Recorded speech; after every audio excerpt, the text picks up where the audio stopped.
Hey Ryan. So I was thinking about what you said. The last time we talked, you were talking about how in America you felt like everyone's so sensitive and like really cold-hearted. You kind of had a similar experience in Japan where you were just walking around a park, just kind of filming the area, not even filming anybody, and people ran up to you and demanded to see your camera and accused you of filming kids and just like very reactionary, you know. And I've been thinking about that a lot. I think that's a theme, we talk about every now and again is, I look at your YouTube, your new life in Kenya, and I read the comments, and it's just full of people like, why on earth would you go to Africa? Like, it's so dangerous there. Like, the area you're in is so dangerous. You're gonna die. We're so worried about you. Get out of that shithole. Get away from those savages. I see that word a lot, savages, in your comments. It's really disturbing. Um, That just seems to be the mentality of like people saw it on the news. These areas they only get coverage because it's only international news if something bad happens. So while these countries they are impoverished, they do have struggles. There's something to be said about them, right? There's a reason you and I have found our way to these regions. Um,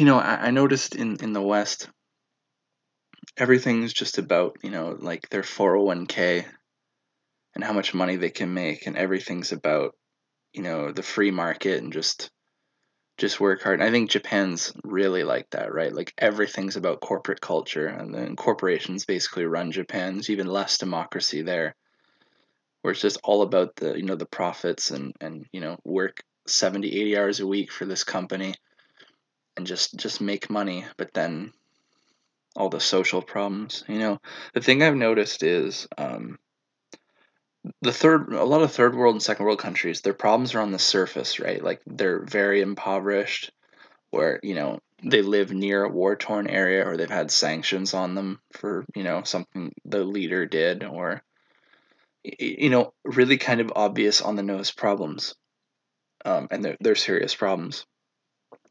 But in the West and Japan and sort of the first world, more like very highly capitalist nations. So I'm not talking about like Denmark, Finland, the Scandinavian countries that kind of have like a social democracy, more or less. They have a lot of kind of regulations on what corporations can do and limits on work and stuff like that. You see all the problems are under the surface, right? Like on top, it looks like a really great place to live.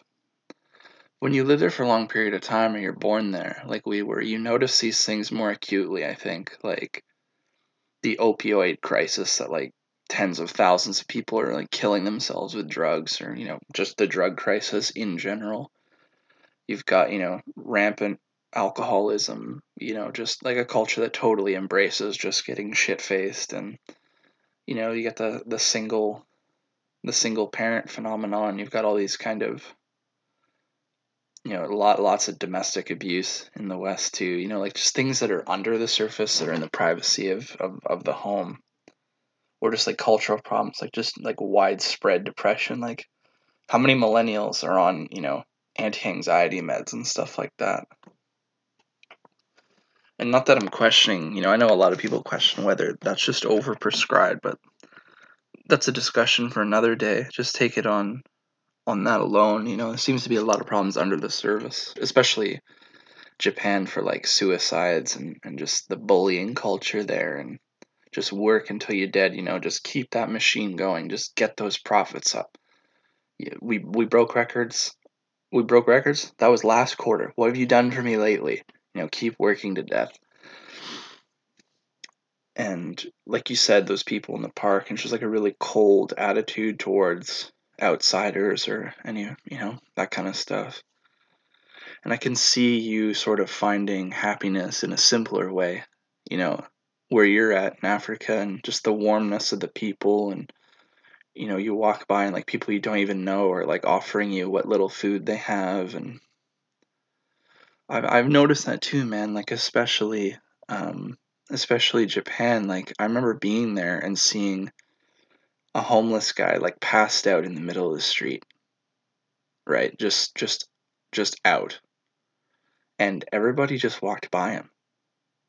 Like cars would just kind of drive around him. Nobody bothered to move him. It wasn't until I went out there and like grabbed the guy and tried to pull him off that other people then moved and did something.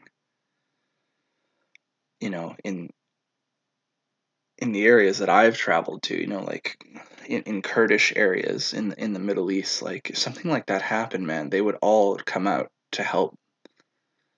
You know what I mean? There's they just got a heart of gold, you know what I mean? You'll meet people there who don't have much, but they'll insist you stay and offer you like a piece of every food they have on their table that night. You know what I mean? Just really welcoming to people and just like a heart of gold, like despite everything they've been through, they can still produce just like amazing quality people. And you look at some like really corporate run countries where, life is on paper really good.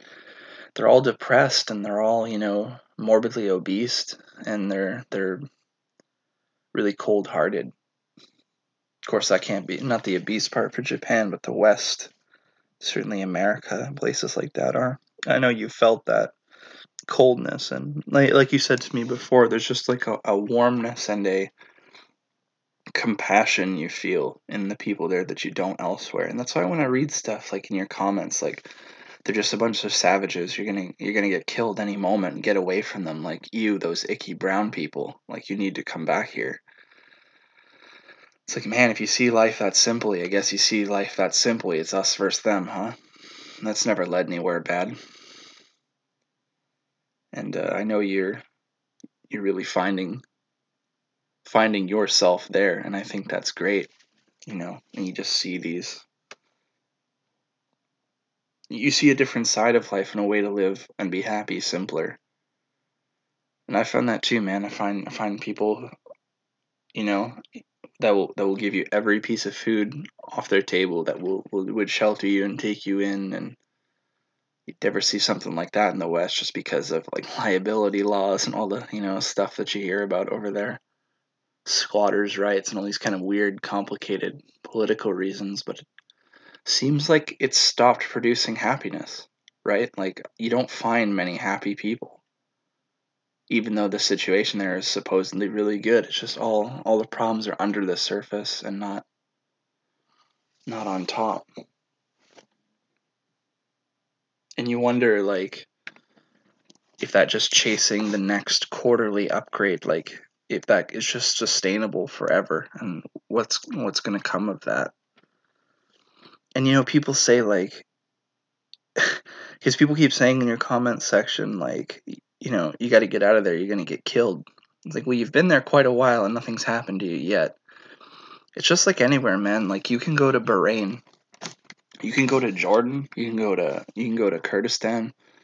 There's you can go, I'm sure, and I don't know much about your area specifically, but I'm sure it's like anywhere else. There's places that are totally safe and there's places that you just don't go.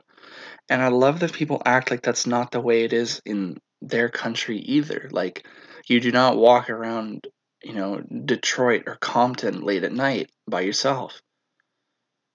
But, if you're hanging around in, you know what I mean, like LA or something, you're probably good, in a lot of places. There's like what is it, like Tent City in San Francisco?